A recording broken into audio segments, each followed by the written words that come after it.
cerahku, matahari bersinar, ku gendong tas merahku di pundak.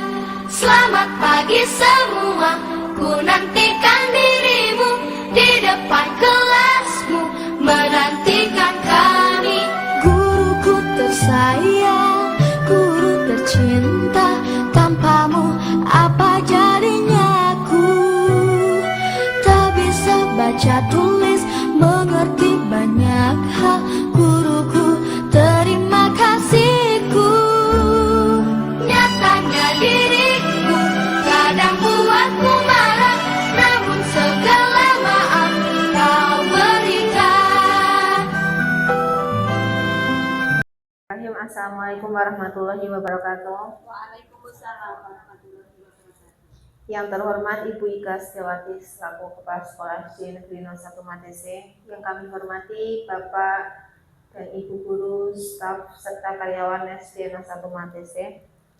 Pertama-tama marilah kita panjatkan puji syukur kehadirat Allah Subhanahu wa taala atas rahmat dan karunia-Nya kita masih diberikan kesempatan untuk berkumpul pada siang hari ini dalam keadaan sehat walafiat tanpa kurang suatu apapun. Salawat dan salam marilah kita haturkan kepada junjungan Nabi besar kita Nabi Muhammad SAW yang tentunya kita nantikan syafaatnya nanti di yaumil akhir. Bapak Ibu guru dan staf karyawan SD 01 Matese, selamat datang dalam kegiatan diseminasi budaya positif calon guru penggerak angkatan 11 oleh Bapak Sugiyatno SPDSD. Sebelum kegiatan ini dimulai, perkenankan saya Maratu Sobina selaku pembawa acara pada kegiatan siang hari ini membacakan susunan acara kegiatan diseminasi budaya positif pada siang hari ini. Adapun susunan acara pada hari ini adalah yang pertama pembukaan, kemudian yang kedua sambutan oleh Ibu Kepala Sekolah, yang ketiga acara inti yaitu diseminasi, yang keempat adalah penutup. Acara yang pertama yaitu pembukaan. Marilah kita buka kegiatan pada siang hari ini dengan membaca basmalah bersama-sama. Bismillahirrahmanirrahim. Acara yang selanjutnya adalah sambutan oleh Ibu Ika Setiawati selaku Kepala SDN 01 Matese. Kepada Ibu Ika kami persilakan.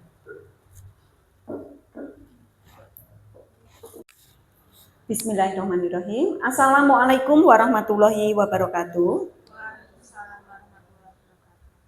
Yang saya hormati Bapak Ibu guru beserta karyawan dan karyawati SD Negeri 01 Matese.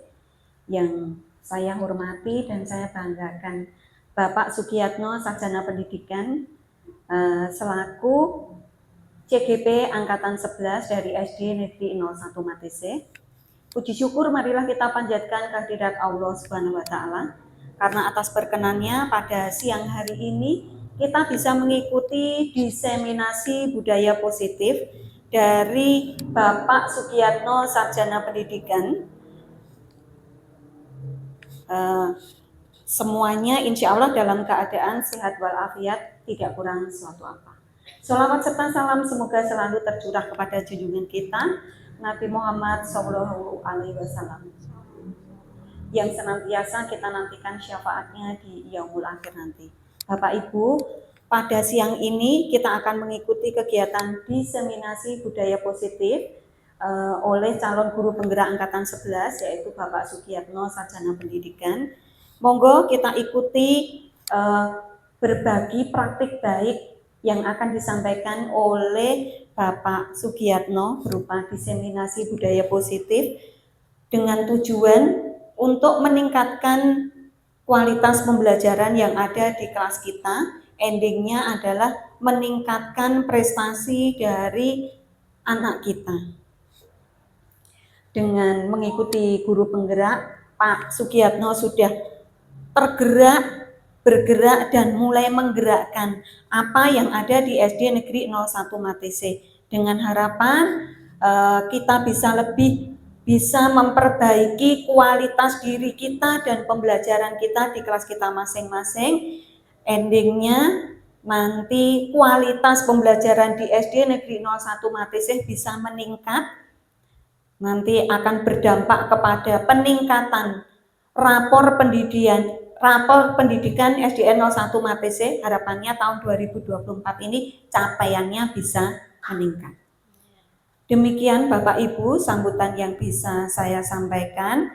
Mari kita ikuti dan ikut berperan aktif pada kegiatan diseminasi budaya positif ini. Demikian yang dapat saya sampaikan. Atas perhatiannya saya ucapkan terima kasih. Wabillahi taufik walhidayah. Wassalamualaikum warahmatullahi wabarakatuh. Acara yang ketiga adalah inti, yaitu penyampaian diseminasi budaya positif oleh Bapak Sugiyatno SPDSD, calon guru penggerak angkatan 11 Kabupaten Karanganyar. Kepada Bapak Sugiyatno kami persilakan. Bismillahirrahmanirrahim. Assalamualaikum warahmatullahi wabarakatuh. Waalaikumsalam warahmatullahi wabarakatuh. Yang terhormat Ibu Ika Setiawati selaku Kepala Sekolah SDN 01 Matese. Yang saya hormati Bapak Ibu Guru, karyawan-karyawati SDN 01 Matese. Pertama-tama marilah kita panjatkan puja dan puji syukur kehadirat Tuhan Yang Maha Esa, di mana pada kesempatan siang hari ini kita masih diberi kesehatan, diberi kesempatan, diberi umur panjang, sehingga kita dapat berkumpul dalam kegiatan pada siang hari ini. Selawat serta salam selalu tercurahkan kepada junjungan kita Nabi Agung Nabi Muhammad SAW yang senantiasa kita tunggu sahabatnya nanti di yaumul akhir. Selanjutnya saya ucapkan banyak terima kasih kepada Bapak Ibu Guru semua yang telah meluangkan waktunya untuk mengikuti kegiatan pada siang hari ini. Di sini perkenalkan saya Sugiyatno SPD, calon guru penggerak angkatan 11. Pada saat ini akan melaksanakan diseminasi tentang budaya positif.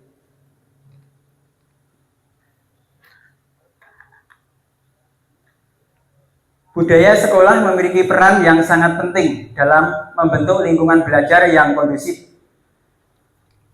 bagi pertumbuhan dan perkembangan siswa. Salah satu pendekatan yang semakin diperhatikan dalam pendidikan adalah penerapan budaya positif. Dalam kegiatan ini, saya akan membahas bagaimana penerapan budaya positif di sekolah dapat menjadi kunci dalam menciptakan lingkungan yang mendukung, serta bagaimana pengembangannya dapat disesuaikan dengan kebutuhan sosial dan kebutuhan siswa.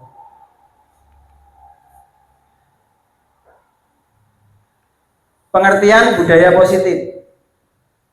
Budaya positif adalah sebuah konsep yang mengacu pada pola-pola perilaku, nilai-nilai, norma-norma, dan sikap-sikap yang mendukung pertumbuhan, perkembangan, dan kesejahteraan individu atau kelompok. Budaya positif dapat terbentuk melalui interaksi antara individu dengan lingkungannya, serta dapat dipengaruhi oleh faktor-faktor seperti pendidikan, agama, tradisi, dan sejarah. Makna dan pentingnya budaya positif. Budaya positif di sekolah merujuk pada norma-norma, nilai-nilai, dan tindakan kolektif yang mendorong kerjasama, penghargaan, dan kesejahteraan. Budaya positif memberikan fondasi yang kuat untuk mempromosikan perkembangan sosial, emosional, dan akademik siswa. Ketika sekolah mengadopsi budaya positif, siswa merasa diterima, aman, dan didorong untuk berpartisipasi secara aktif dalam proses belajar.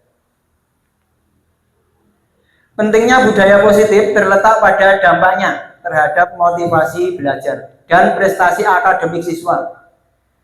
Ketika siswa merasa terlibat dalam lingkungan yang positif, mereka cenderung lebih termotivasi untuk belajar, menjalin hubungan yang sehat, dan mengatasi tantangan dengan percaya diri.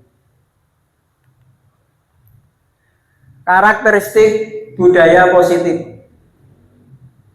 Budaya positif memiliki beberapa karakteristik yang membedakannya dari budaya negatif atau netral. Beberapa karakteristik tersebut antara lain keterbukaan. Budaya positif cenderung lebih terbuka terhadap perubahan dan inovasi. Individu dalam budaya positif didorong untuk berpikir kreatif, dan berani mencoba hal-hal baru. Selanjutnya, empati. Budaya positif mendorong individu untuk memahami dan merasakan perasaan orang lain. Ini menciptakan hubungan yang lebih baik antara individu dan meningkatkan solidaritas dalam kelompok. Kolaborasi.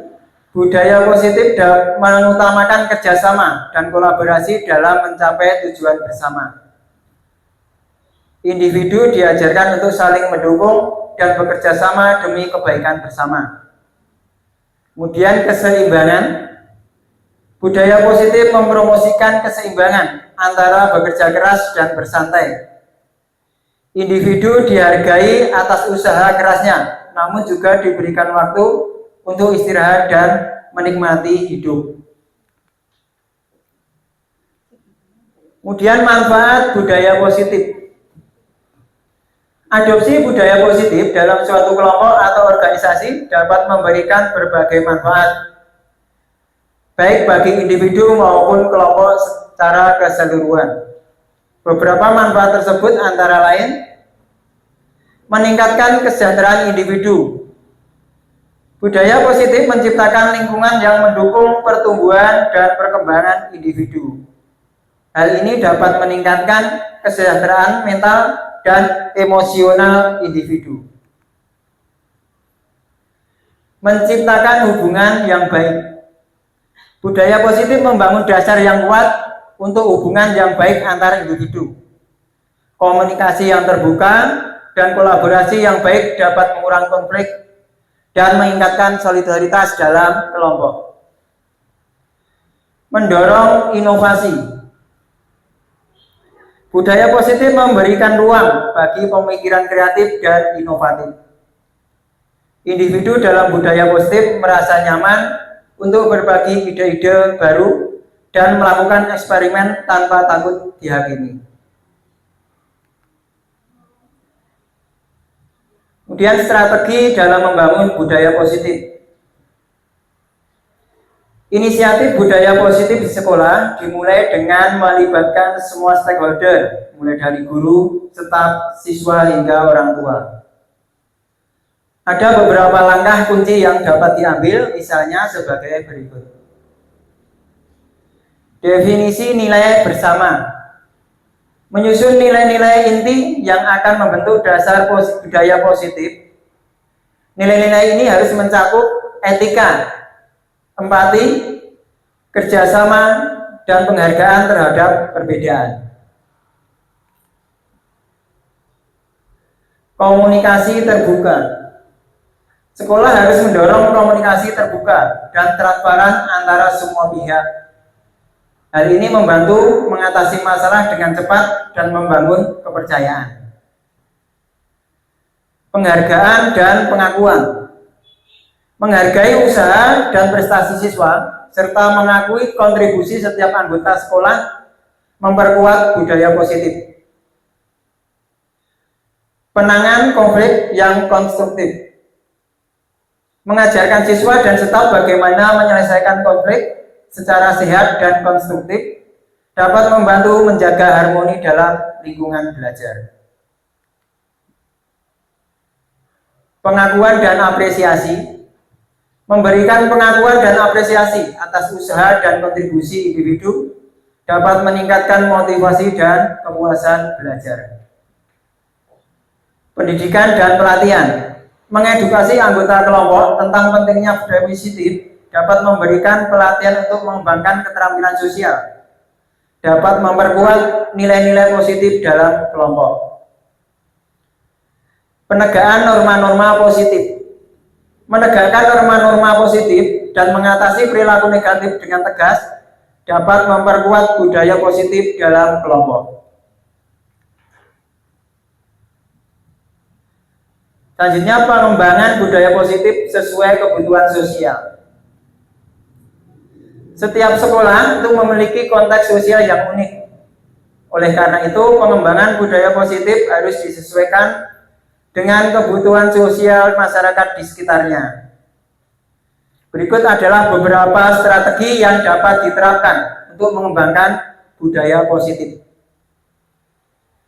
Yang pertama, melibatkan komunitas lokal.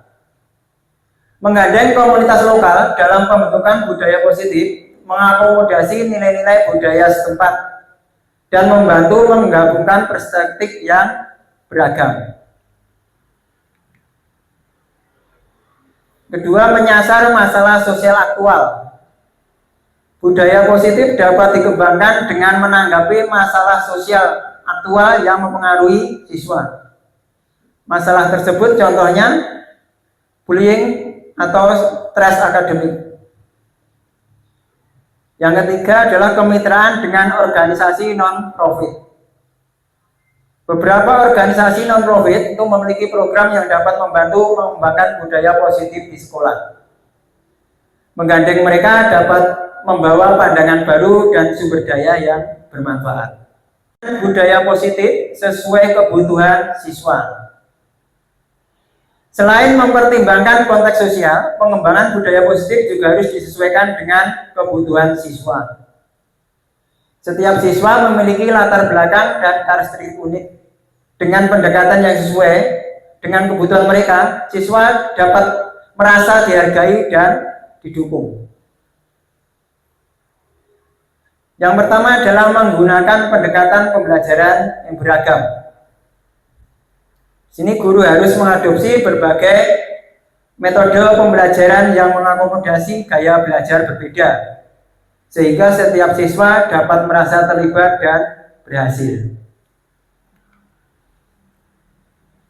Kedua, menyediakan hubungan emosional. Menyediakan dukungan emosional. Siswa seringkali menghadapi tekanan emosional dari lingkungan dan tuntutan akademik. Menyediakan dukungan melalui konselor atau program layanan emosional itu dapat membantu siswa mengatasi stres. Yang ketiga, mengakomodasi kebutuhan khusus. Siswa dengan kebutuhan khusus perlu mendapatkan dukungan yang sesuai, baik itu melalui modifikasi pembelajaran atau penyediaan fasilitas aksesibilitas.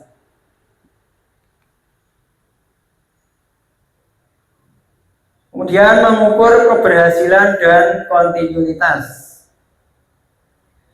Pengembangan budaya positif bukanlah tujuan akhir, melainkan proses yang terus berlanjut. Untuk mengukur keberhasilannya, sekolah dapat menggunakan indikator seperti tingkat kehadiran siswa, tingkat keterlibatan dalam kegiatan positif, serta hasil akademik.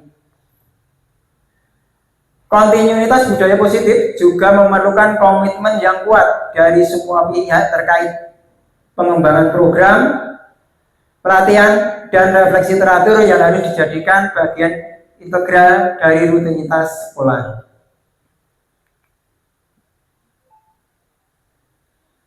Contoh studi kasus keberhasilan implementasi budaya positif di sekolah ABC.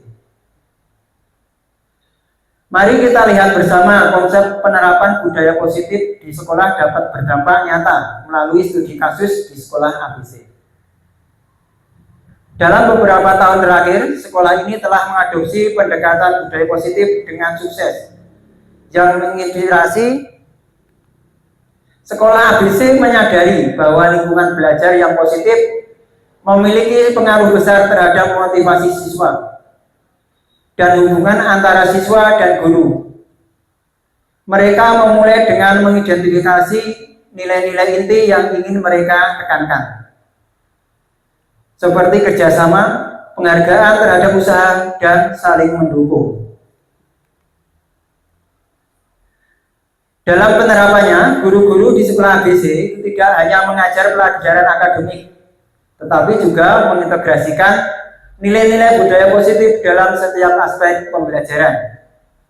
Sebagai contohnya, dalam pembelajaran ilmu pengetahuan alam, siswa tidak hanya mempelajari fakta-fakta, tetapi juga mendiskusikan etika dan tanggung jawab manusia terhadap lingkungannya. Sekolah ABC juga menanamkan konsep budaya positif melalui kegiatan di luar kelas. Mereka mengadakan acara penghargaan rutin untuk mengakui prestasi siswa dalam berbagai bidang, baik itu prestasi akademik, seni, atau olahraga. Ini memberikan motivasi tambahan bagi siswa untuk berusaha lebih baik. Salah satu poin penting dalam penerapan budaya positif di sekolah ABC adalah fokus pada kesejahteraan mental siswa. Mereka menyadari bahwa tantangan emosional dan psikologis dapat mempengaruhi kemampuan siswa untuk belajar. Oleh karena itu, sekolah ini bekerjasama dengan profesional kesehatan mental untuk memberikan dukungan yang diperlukan. Tanggapan positif dan dampak jangka panjang. Dalam beberapa tahun, sekolah ABC melihat dampak positif yang signifikan dari penerapan budaya positif. Kehadiran siswa meningkat, siswa lebih terlibat dalam kegiatan sekolah, dan tingkat kepercayaan diri siswa juga mengalami peningkatan. Para siswa melaporkan bahwa lingkungan sekolah yang positif membuat mereka merasa lebih nyaman untuk berbicara dan berinteraksi. Tidak hanya itu, hasil akademik juga mengalami peningkatan. Siswa yang merasa didukung dan terlibat dalam budaya positif lebih termotivasi untuk berprestasi.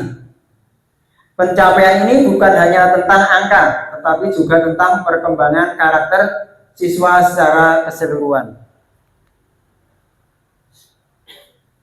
Selanjutnya, masa depan budaya positif. Sekolah ABC menyadari bahwa pengembangan budaya positif adalah komitmen jangka panjang. Mereka terus bekerja untuk meningkatkan program-program yang mendukung budaya positif, termasuk pelatihan guru, pengembangan kurikulum yang lebih terintegrasi, dan dukungan kesehatan mental yang lebih luas.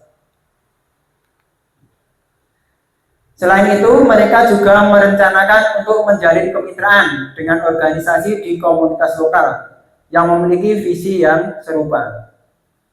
Dengan cara ini, mereka berharap dapat memperluas dampak positif mereka keluar dinding sekolah dan menjadi contoh bagi sekolah-sekolah lain di wilayah mereka. Penerapan budaya positif di sekolah bukanlah sekedar slogan, tetapi merupakan pendekatan yang kuat untuk membentuk lingkungan belajar yang mendukung dan produktif. Melalui kolaborasi aktif dari semua pihak terkait, pengembangan budaya positif yang sesuai dengan konteks sosial dan kebutuhan siswa dapat menghasilkan dampak nyata yang meluas dari segi prestasi akademik, perkembangan karakter, dan kesejahteraan emosional. Studi kasus di sekolah ABC menjadi bukti bahwa investasi dalam budaya positif adalah investasi masa depan yang dapat membentuk generasi yang lebih baik, lebih percaya diri, dan siap menghadapi berbagai tantangan dalam kehidupan. Berdasarkan contoh studi kasus pada sekolah ABC tadi, kita juga dapat menerapkan budaya positif di sekolah kita agar dapat membantu anak-anak dalam mencapai tujuan melalui penerapan budaya positif yang telah kita lakukan bersama. Ya Bapak Ibu, berdasarkan studi kasus tadi, kita dapat mengambil pelajaran untuk menerapkan budaya positif di sekolah kita juga. Mungkin dari Bapak Ibu ada yang mau memberikan tanggapan tentang studi kasus tersebut. Saya persilakan, monggo.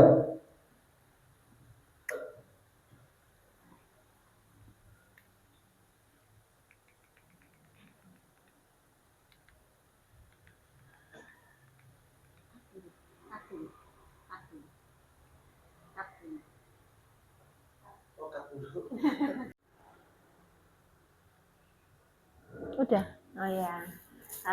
Sedikit menanggapi tentang studi kasus yang sudah disampaikan oleh Pak Setianto tadi, bahwa di sekolah ABC ini ternyata sudah menerapkan budaya positif di sekolahnya dan ternyata memberikan dampak yang positif bagi entah bagi guru dan karyawan ataupun bagi siswa-siswi di sekolah tersebut. Nah, tanggapan saya bahwa ternyata begitu pentingnya tentang budaya positif ini. Dan budaya positif ini tidak bisa langsung dilaksanakan secara gimana ya, langsung gitu loh. Menyeluruh nggak bisa. Harus berproses sedikit demi sedikit karena kita memang benar-benar mengubah kebiasaan dari anak-anak kita dan juga dari kita sendiri. Jadi perlahan-perlahan, tapi ternyata di sekolah ABC itu membuahkan hasil yang nantinya mungkin bisa kita contoh di sekolah kita yang sekarang. Jadi kita menerapkan budaya positif mulai dari yang kecil dulu sampai akhirnya nanti bisa membawa dampak yang besar bagi sekolah kita. Gitu Pak Ki. Ya. Ada Pak. Oke, terima kasih Ibu Sabrina yang telah memberikan tanggapan tentang studi kasus yang ada di sekolah ABC. Sekolah ABC ini telah menerapkan budaya positif.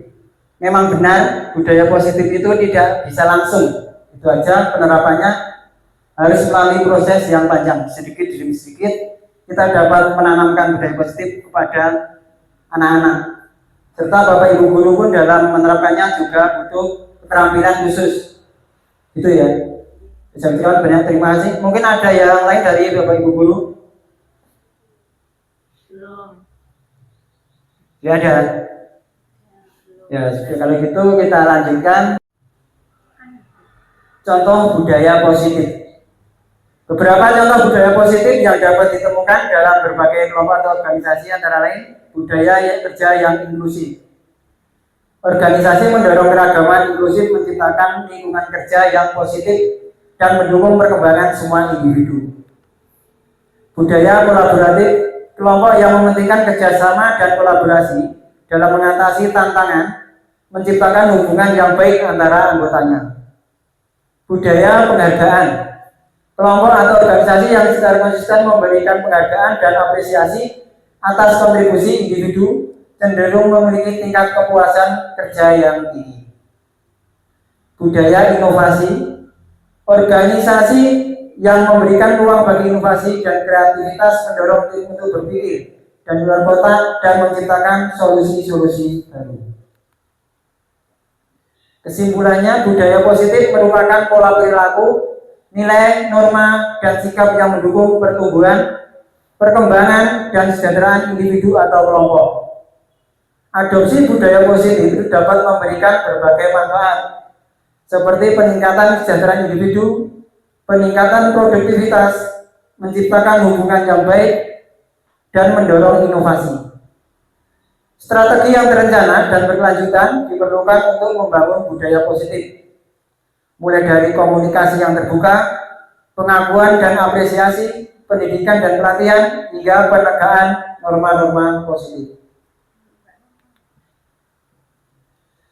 Budaya positif di sini meliputi beberapa rangkaian. Yang pertama, perubahan paradigma belajar, disiplin positif, motivasi perilaku manusia, kebutuhan dasar, posisi kontrol restitusi, keyakinan kelas, dan segitiga restitusi. Perubahan paradigma belajar. Dalam membangun budaya positif, sekolah dapat menyediakan lingkungan yang positif, aman, dan nyaman agar siswa mampu berpikir, bertindak, dan menciptakan dengan merdeka, mandiri, dan bertanggung jawab. Menurut Stephen R. Covey tahun 1991, jika ingin membuat kemajuan perlahan, ubahlah sikap atau perilaku Anda. Tetapi jika ingin memperbaiki cara-cara utama kita, maka kita perlu mengubah kerangka acuan kita. Ubahlah cara Anda melihat dunia. Ubahlah cara Anda berpikir tentang manusia. Ubahlah paradigma, skema pemahaman, dan penjelasan aspek-aspek tertentu tentang kenyataan. Ya di sini Bapak Ibu di dalam perubahan paradigma belajar kita harus dapat melakukan perubahan-perubahan ya untuk menyediakan lingkungan belajar yang positif, aman dan nyaman. Kemudian untuk memahami perbedaan Stanislaus pada teori kontrol tentang dunia. Pertama, realita kebutuhan kita itu sama dan semua orang melihat hal yang sama. Kita mencoba merubah orang agar berpandangan sama dengan kita. Perilaku buruk dilihat sebagai suatu kesalahan. Orang lain bisa mengontrol saya bisa mengontrol orang lain. Pemaksaan ada saat tujukan gagal. Model berpikir menang kalah. Nah, di sini ternyata anggapan dari Stanislaus ini menurut saya adalah orang tepat ya. Karena maksud kita kebutuhan kita sama, padahal kita itu memiliki kebutuhan yang berbeda-beda. Benar atau tidak itu? Ya. Kemudian semua orang melihat hal yang sama. Apakah benar juga? Tidak ya. Kita mencoba merubah orang agar berpandangan sama dengan kita. Nah, tidak bisa ya. Kita tidak bisa merubah orang agar berpandangan sama dengan kita. Terus perilaku buruk dilihat sebagai satu kesalahan. Kayak perilaku buruk seseorang pasti punya tujuannya. Mengapa dia melakukan hal seperti itu? Tidak harus dilihat sebagai suatu kesalahan. Pasti punya alasan juga. Ya. Kemudian orang lain bisa mengontrol saya. Tidak bisa ya. Mungkin bisa tapi hanya sebatas Kalau saya mengizinkan ya kalau dia mengizinkan. Terus saya bisa mengontrol orang lain. Belum tentu juga ya. Biar pemaksaan ada saat tujukan gagal. Gagal dipaksa pasal. Model berpikir menang kalah. Sekarang saatnya sudah tidak ada menang kalah lagi. Adanya harus berkolaborasi. Jadinya teori kontrol tentang dunia. Nah, realitanya kebutuhan kita itu berbeda karena setiap orang memiliki kebutuhan masing-masing. Setiap orang memiliki gambaran yang berbeda terhadap suatu pandangan yang berbeda. Kita bisa memahami pandangan orang lain tentang dunia.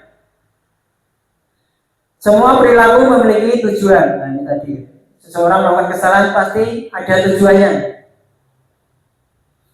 Hanya Anda yang bisa mengontrol diri Anda. Hanya kita sendiri yang bisa mengontrol diri kita. Anda tidak bisa mengontrol orang lain. Kolaborasi dan konsensus menciptakan pilihan baru. Model berpikirnya menang-menang. Nah, di sini model berpikirnya tidak menang kalah lagi, tapi semuanya menang. Dan penerapan yang saya lakukan, saya menciptakan lingkungan belajar yang aman, nyaman, dan menyenangkan bagi siswa. Karena saya memahami bahwa siswa memiliki kebutuhan yang berbeda-beda. Setiap siswa memiliki pandangan yang berbeda. Jika melakukan kesalahan, pasti ada tujuannya. Saya tidak bisa mengontrol atau memaksa mereka. Saya berkolaborasi dengan siswa untuk mendapatkan ide baru dan berpikir menang-menang. Kalau itu menurut saya, mungkin ada pendapat dari Bapak Ibu Guru dalam menerapkan budaya positif di kelasnya, mungkin bisa memberikan masukannya. Saya persilahkan.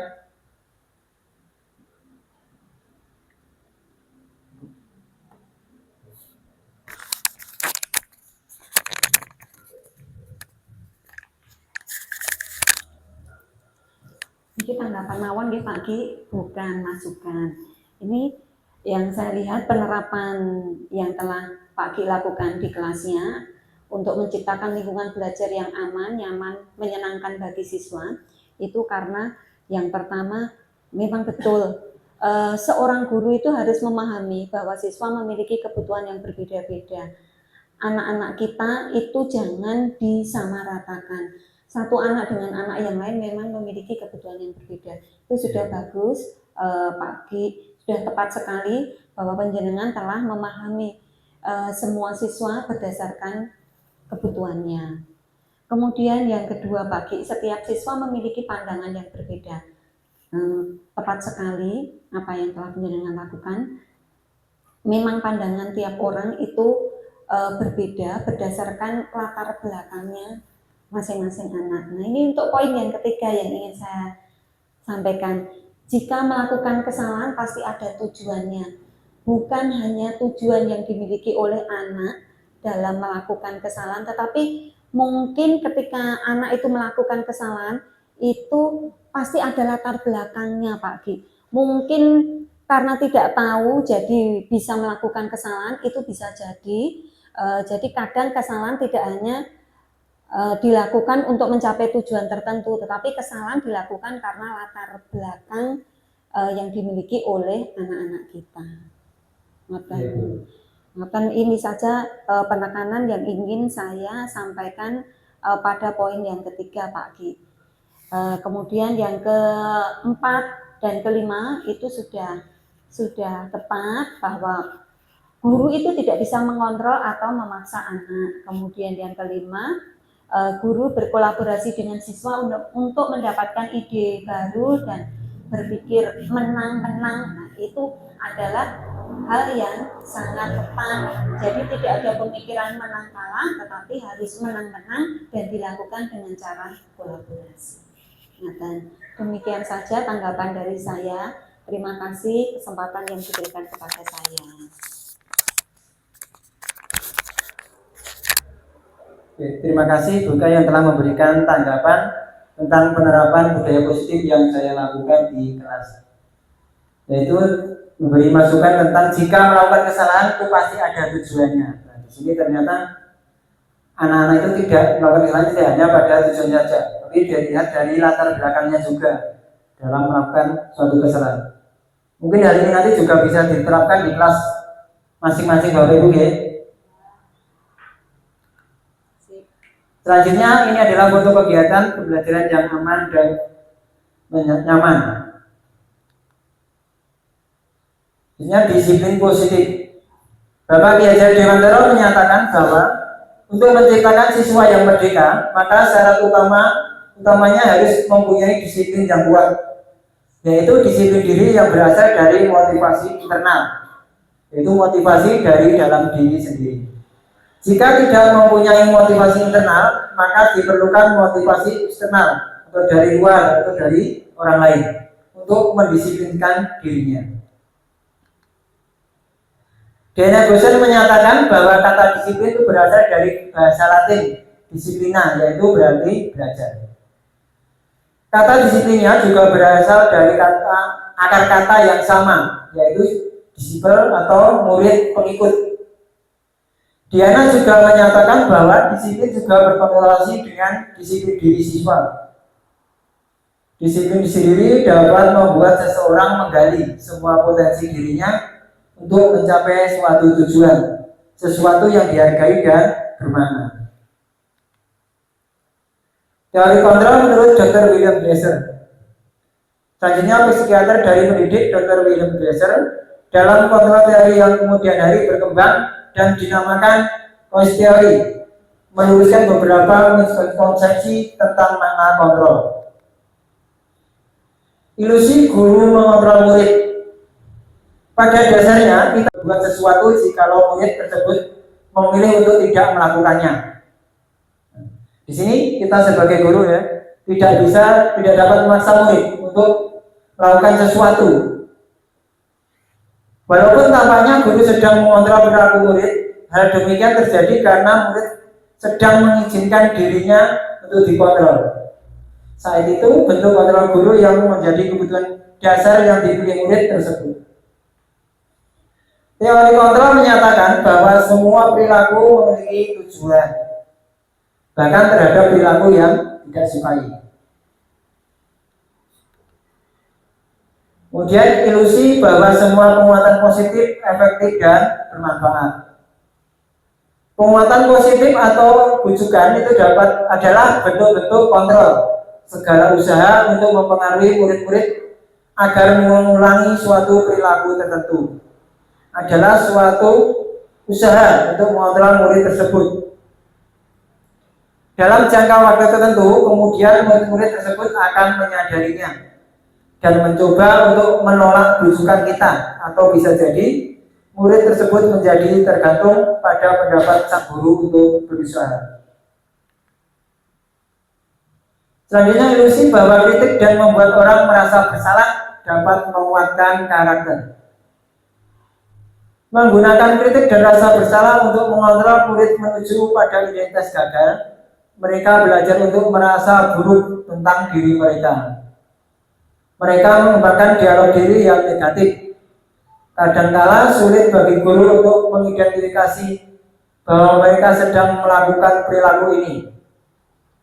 Karena seringkali guru cukup menggunakan suara halus untuk menyampaikan pesan negatif. Biasanya ilusi bahwa orang dewasa itu memiliki hak untuk memaksa. Banyak orang dewasa yang percaya bahwa murid-murid memiliki tanggung jawab untuk membuat murid-murid berbuat hal-hal tertentu. Apapun yang dilakukan dapat diterima selama ada sebuah kemajuan berdasarkan sebuah pengumpulan kinerja. Pada saat itu pula, orang dewasa akan menyadari bahwa perilaku memaksa tidak akan efektif untuk jangka waktu panjang dan sebuah hubungan permusuhan akan terbentuk. Dan penerapan yang saya lakukan adalah saya menjadi contoh yang baik bagi anak-anak untuk berdisiplin. Misalnya datang ke sekolah tepat waktu, mengerjakan tugas tepat waktu, berpakaian seragam sesuai aturan. Kemudian saya memotivasi pada siswa agar tumbuh kesadaran dari dalam diri untuk menegakkan kedisiplinan. Saya juga memotivasi mereka dengan memberikan penghargaan jika dapat berdisiplin. Misalnya, anak yang selesai mengerjakan tugas terlebih dahulu, itu saya perbolehkan untuk beristirahat terlebih dahulu.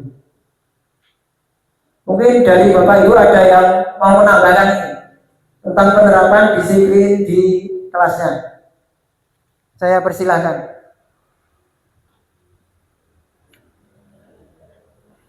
Bapak Bu.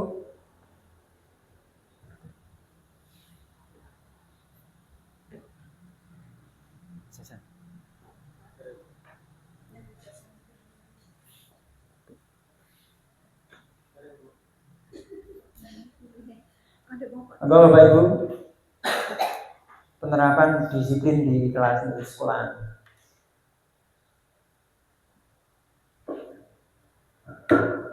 Itu penerapan disiplin kan sangat banyak sekali sebenarnya. Ini hanya saya berikan contoh saja.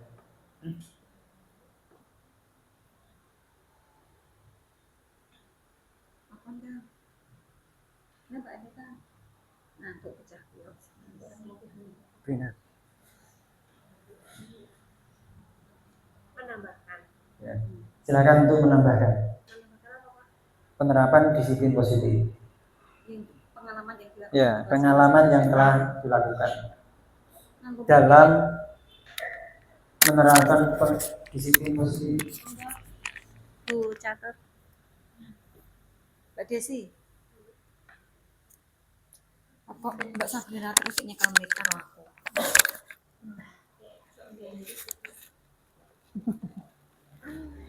menerapkan disiplin positif ya Pak di dalam kelas. Kita mengajarkan anak-anak mungkin disiplin dalam pengerjaan tugas, pengerjaan memberikan mungkin ya bisa dengan penghargaan, tapi kalau penghargaan itu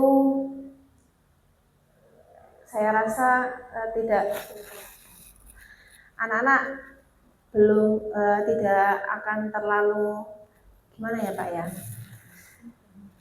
Kalau memberikan penghargaan terlalu sering, jadi nanti anak-anak akan jaga nih gitu loh. Jadi kalau saya lebih ke memotivasi, tetapi tidak dengan cara penghargaan ataupun hukuman. Ya, anak-anak diberikan motivasi, terus kemudian bagaimana supaya anak-anak bisa disiplin dalam pengumpulan tugas. Begitu Pak.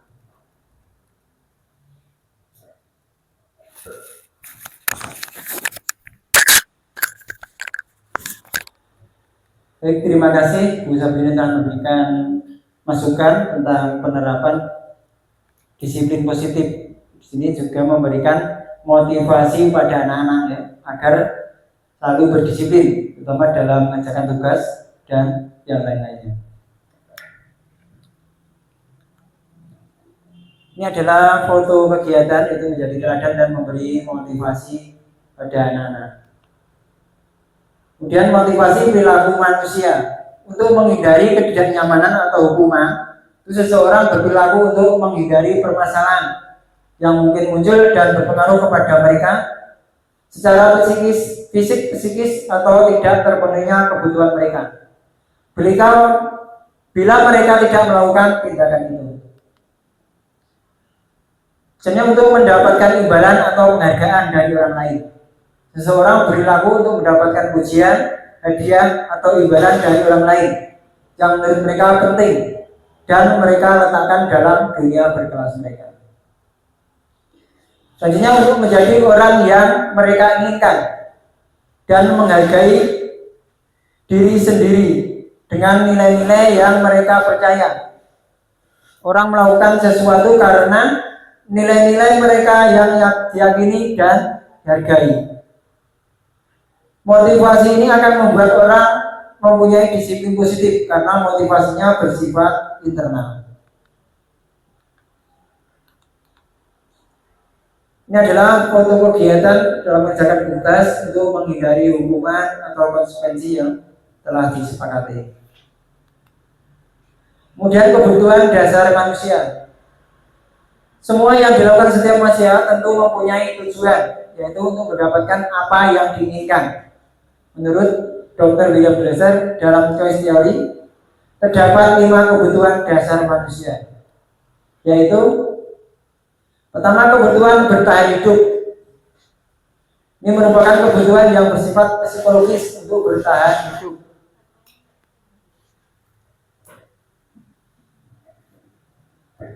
Misalnya kesehatan, rumah, dan makanan. Komponen psikologis dari kebutuhan ini adalah kebutuhan akan perasaan aman.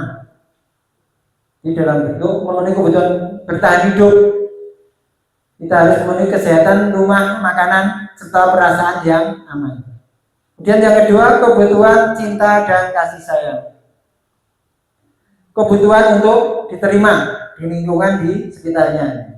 Kebutuhan ini termasuk kebutuhan psikologis yang meliputi kebutuhan akan hubungan dan koneksi sosial.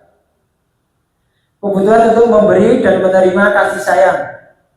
Kebutuhan untuk merasa menjadi bagian dari tiap kelompok.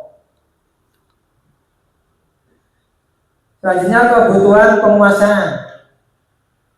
Kebutuhan pengakuan atas kemampuan. Kebutuhan ini berkaitan dengan kekuatan untuk mencapai sesuatu, menjadi terampil, menjadi kompeten, diakui atas prestasi dan keterampilannya, didengarkan dan memiliki rasa harga diri. Siswa yang mempunyai kebutuhan pengakuan yang tinggi itu biasanya akan selalu ingin menjadi pemimpin, suka mengamati sebelum mencoba hal baru, dan merasa kecewa jika melakukan kesalahan, rapi, sistematik, dan selalu ingin mencapai yang terbaik. Selanjutnya kebutuhan kebebasan, itu kebutuhan akan menentukan sebuah pilihan. Merupakan kebutuhan akan kemandirian, mempunyai pilihan dan mampu mengendalikan arah hidup seseorang. Siswa yang mempunyai kebutuhan kebebasan yang tinggi menginginkan pilihan, perlu banyak bergerak, suka coba-coba, tidak terlalu terpengaruh oleh orang lain, suka hal yang baru dan menarik. Selanjutnya kebutuhan kesenangan, kebutuhan untuk merasa senang. Merupakan kebutuhan untuk mencari kesenangan, bermain, dan tertawa. Siswa dengan kebutuhan kesenangan yang tinggi biasanya akan menikmati yang dilakukan, konsentrasi melakukan hal-hal yang disenangi, suka permainan, suka mengoleksi barang, dan suka melucu atau bergurau. Penerapan yang saya lakukan untuk memenuhi kebutuhan murid yang berbeda-beda tersebut, saya mengakomodasi siswa dengan berbagai strategi untuk membantu murid dalam memenuhi kebutuhannya agar tercapai sesuai dengan apa yang mereka butuhkan dari 5 kebutuhan dasar tadi. Dan posisi kontrol dan penerapannya. Menurut Diana dosen terdapat 5 posisi kontrol seorang guru terhadap siswanya. Itu yang pertama, penghukum. Seorang guru dapat menggunakan hukuman fisik dan verbal. Saya yang menjalankan posisi penghukum akan berkata, patuhi aturan saya atau awas nanti. Kamu selalu saja salah. Itu adalah posisi penghukum. Kemudian membuat orang merasa bersalah. Pada posisi ini biasanya saya akan bersuara lebih lembut, menggunakan keheningan yang membuat siswa menjadi tidak nyaman, bersalah atau rendah hati. Contoh kata-kata saya dalam posisi ini misalnya, Bapak sangat kecewa dengan kamu. Berapa kali Bapak harus memberitahu kamu ya? Kemudian posisi sebagai teman. Dalam posisi ini guru tidak akan menyakiti murid, tetapi akan selalu berusaha mengontrol siswa melalui persuasi. Posisi ini dapat bertampak positif dan negatif. Positif berupa hubungan yang baik antara guru dan siswa. Contoh-contoh kata-kata saya adalah, ayo bantulah demi Bapak ya. Ayo ingat, tidak semua bantuan Bapak selama ini. Hal negatif dari posisi teman adalah bila guru tidak dapat membantu, maka siswa akan kecewa dan berkata, saya khawatir Bapak adalah teman saya. Murid menjadi tidak mau lagi berusaha. Siswa hanya mau bertindak untuk guru tertentu, dan siswa akan tergantung pada guru tersebut. Selanjutnya adalah posisi monitor atau pemantau. Posisi pemantau itu berdasarkan peraturan-peraturan dan konsekuensi dengan memisahkan hubungan pribadi. Pertanyaan yang biasa diajukan biasanya, peraturannya apa? Apa yang telah kamu lakukan? Itu adalah untuk memonitor atau memantau siswa. Yang terakhir adalah posisi sebagai manajer. Merupakan posisi mentor di mana guru berbuat bersama dengan murid. Mengajak siswa mempertanggungjawabkan perilakunya, mendukung siswa menemukan solusi atas permasalahannya sendiri. Murid diajak menganalisis kebutuhan dirinya dan kebutuhan orang lain. Yang terpenting adalah kolaborasi dengan siswa. Dengan kata-kata seorang manajer itu sebagai berikut. Apa yang kita yakini? Ini adalah keyakinan kelas. Apa yang kamu yakini? Jika kamu meyakini, apa kamu bersedia memperbaikinya? Jika kamu memperbaikinya, hal ini menunjukkan apa tentang dirimu? Terus, apa rencanamu untuk memperbaikinya? Selanjutnya, keyakinan kelas.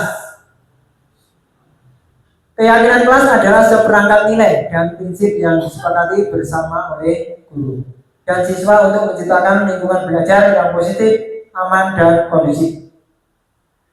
Keyakinan ini menjadi landasan baik bagi perilaku dan interaksi di dalam kelas, serta mendorong terciptanya pembelajaran yang efektif dan menyenangkan bagi semua pihak. Langkah-langkah penerapan dalam keyakinan kelas yaitu memberikan kesempatan kepada semua siswa untuk berpendapat tentang peraturan yang perlu disepakati di kelas. Kemudian mencatat semua masukan siswa di papan tulis atau di kertas besar, sehingga semua siswa bisa melihatnya. Kemudian menyusun keyakinan kelas sesuai prosedur pembentukan keyakinan kelas. Ubahlah kalimat negatif menjadi kalimat positif. Contohnya, jangan berlari di kelas, itu menjadi berjalanlah di kelas, jadi lebih positif kalimatnya. Langkah selanjutnya meninjau kembali daftar pendapat yang telah dicatat. Kemudian mengajak siswa untuk mencari nilai kebajikan atau keyakinan yang menjadi inti peraturan tersebut. Contohnya berjalan di kelas, mendengarkan guru, datang tepat waktu bisa disadikan menjadi satu keyakinan, yaitu saling menghormati. Keyakinan-keyakinan ini kemudian dijadikan daftar untuk disepakati. Langkah selanjutnya meninjau ulang keyakinan kelas secara bersama-sama. Hendaknya keyakinan kelas itu tidak terlalu banyak agar mudah untuk diingat. 3-7 keyakinan saja atau prinsip saja.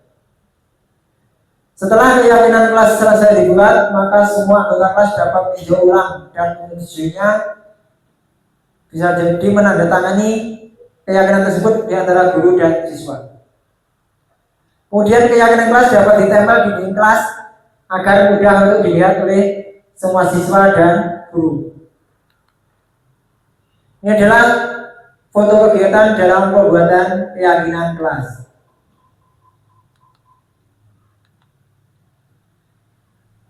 Selanjutnya restitusi. Restitusi adalah sebuah pendekatan untuk memecahkan masalah yang dialami oleh siswa. Sebuah pendekatan yang bertujuan untuk membentuk karakter siswa dengan cara memberikan kesempatan kepada murid untuk disiplin positif, memulihkan diri dari kesalahan, sehingga memiliki tujuan yang jelas dalam hidup. Penerapan melalui segitiga restitusi. Sini melalui segitiga restitusi yaitu menstabilkan identitas, validasi tindakan yang salah, dan menyanyikan keyakinan. Dari sisi menstabilkan identitas. Sisi ini merupakan bagian dasar dari segitiga yang bertujuan untuk mengubah identitas anak dari yang gagal karena melakukan kesalahan menjadi orang yang sukses. Contoh kalimat yang dapat digunakan pada anak yaitu berbuat salah itu tidak apa-apa. Tidak ada manusia yang sempurna. Kita bisa menyelesaikannya. Terus Bapak tidak tertarik untuk mencari siapa yang salah, tapi Bapak ingin mencari solusi dari permasalahan ini.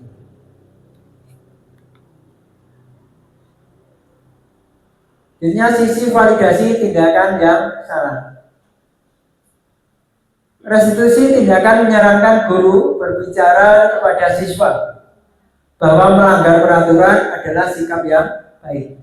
Tetapi dalam restitusi harus memahami alasannya dan memahami bahwa setiap orang pasti melakukan hal yang terbaik pada waktu tertentu. Untuk itu perlu dilakukan validasi terhadap kebutuhan dari siswa dengan menggunakan contoh sebagai berikut. Padahal kamu bisa melakukan hal yang lebih buruk dari ini ya.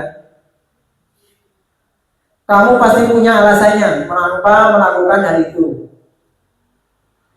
Kamu boleh mempertahankan sikap itu, tetapi kamu harus mendapatkan sikap baru. Kemudian sisi menanyakan keyakinan. Setelah melalui langkah 1 dan 2 di atas, maka anak telah siap untuk dihubungkan dengan nilai yang dipercaya dan berpindah menjadi orang yang diinginkan. Contohnya, pertanyaan yang dapat digunakan yaitu apa yang kita percaya sebagai kelas?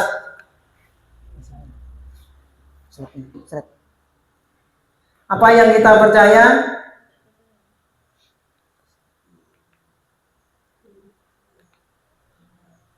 Apa yang kita percaya sebagai kelas atau keluarga? Apa nilai-nilai umum yang kita telah sepakati? Kamu mau jadi orang seperti apa?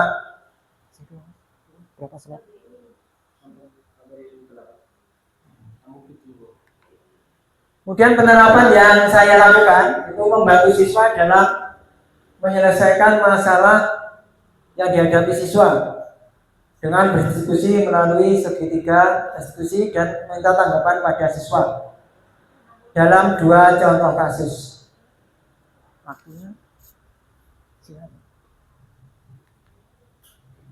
Nah, ini adalah contoh kasus yang pertama. Di sini adalah seorang siswa bernama Isila. Itu juga di saat pelajaran dalam mengerjakan tugas itu membuat gaduh di kelas, yaitu mengobrak mejanya sehingga mengganggu teman-temannya. Nah, ternyata hal itu dilakukan karena Jawabannya itu dicontek sama temannya dan tidak terima. Akhirnya Aisyah ini menjadi emosi dan menggebrak meja sehingga membuat gaduh. Kemudian temannya melaporkan kepada saya bahwa telah terjadi kegaduhan di kelas. Setelah itu saya memanggil anak tersebut untuk menanyakan kebenaran dari laporan tersebut.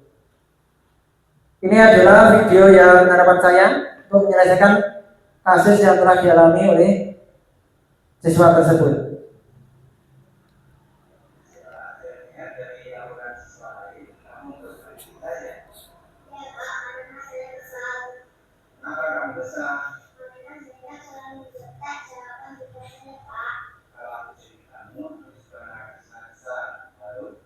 Apa yang kamu lakukan dari enak?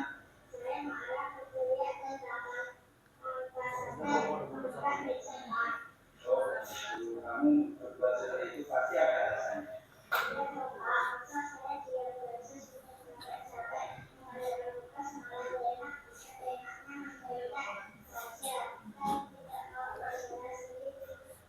Saya menghargai tindakanmu yang buruk dan sekarang kamu pikirkan apakah tindakanmu sudah sesuai dengan realitas kita. Karena kami telah menyediakan beberapa meja sehingga kelas menjadi bagus dan ramai.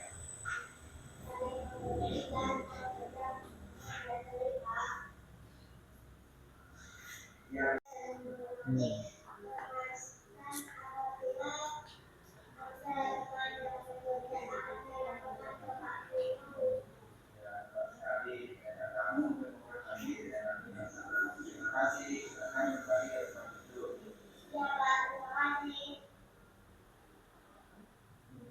Ya, itu adalah untuk kasus 1 dalam penerapannya dan saya membantu siswa untuk menyelesaikannya. Kemudian berikutnya adalah tanggapan dari siswa setelah saya ada diskusi tadi. Assalamualaikum warahmatullahi wabarakatuh. Nama saya Aisyah, saya kelas 3 SDN kelas 1 Matece.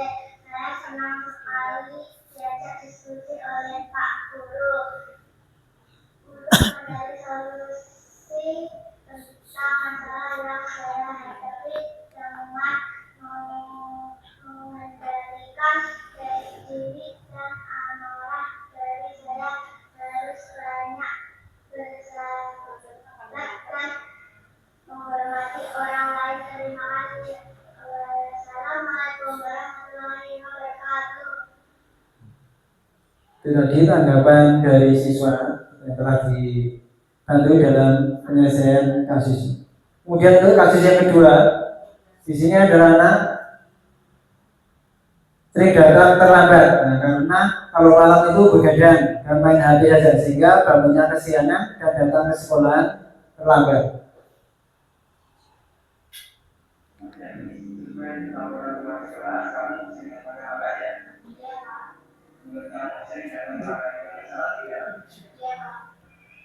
Kesalahan itu manusiawi. Jawaban pasti kena tidak ada kesalahan dan kesalahan untuk memperbaikinya manusia. Siapa? Kamu sering datang ke sekolah, pasti ada alasannya. Iya Pak, karena saya sering begadang main HP dan buat video. Hingga kami siang Pak.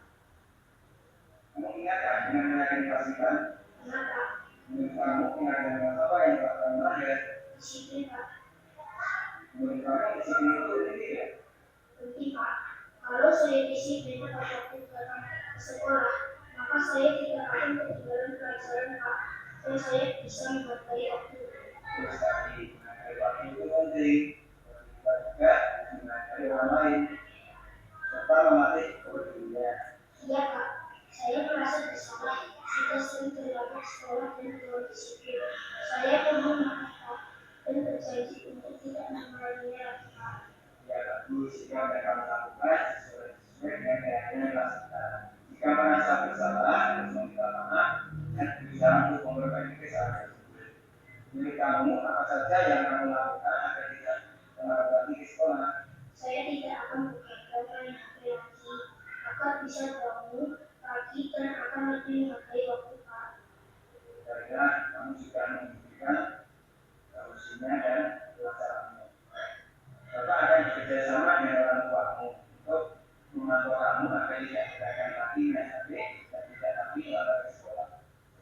silakan kembali ke tempat duduk.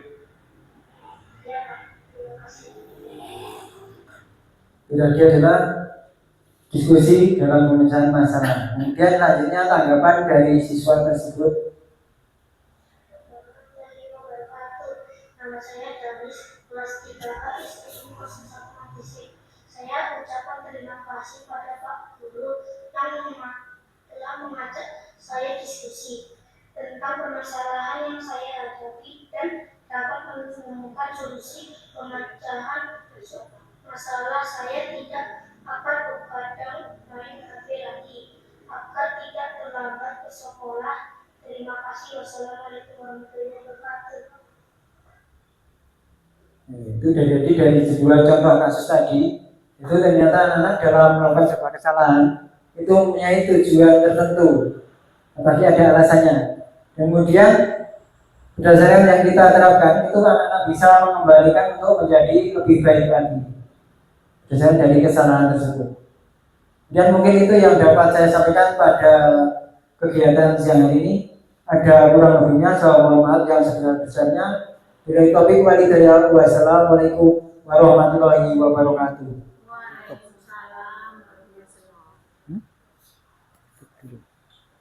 Kan bayinya sekali aku. Dah Pak. Bapak Ibu guru dan juga staf karyawan SD Negeri 01 Mandese. Sampailah kita di penghujung kegiatan pada siang hari ini. Kami mengucapkan banyak terima kasih atas kehadiran dan juga partisipasi Bapak dan Ibu guru karyawan SD Negeri 01 Mandese dan juga mengikuti kegiatan dari awal sampai akhir. Semoga melalui kegiatan diseminasi ini kita dapat menciptakan lingkungan belajar yang menyenangkan, di mana siswa bisa merasa diterima, didukung, dihargai, dan mampu memberikan pelayanan yang sesuai dengan kebutuhan siswa. Dengan adanya diseminasi positif pada hari ini, semoga bisa memotivasi kita sebagai seorang guru untuk selalu menerapkan budaya positif di lingkungan sekolah tempat kita mengajar. Akhir kata saya ucapkan terima kasih. Mari kita tutup acara diseminasi pada siang hari ini dengan bacaan hamdalah bersama-sama. Assalamualaikum warahmatullahi wabarakatuh.